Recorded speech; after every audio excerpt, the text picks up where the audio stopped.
outer parliamentary constituency की मनुंगदनी आई हुजिक vote थादजरुरे अखोई स्वाइदा हाइब तारे सिददी free and fair ओइना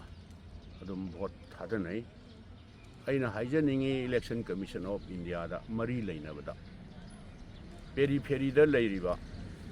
सुगुनुगुम्बा नापट area अदुगा तोरंग लाउबिना सिंगबा Kunbi केंद्र की चिंखोंग चिंयादा लेबा से इनक नकना कैराव केंद्र की चिंखोंग चिंयादा लेबा अदगी कनोदा अखोइगी अंद्रोदा चिंखोंग चिंयादा खतंग पेरी फेरी ओइबा हाइबे तारे मसिददी आई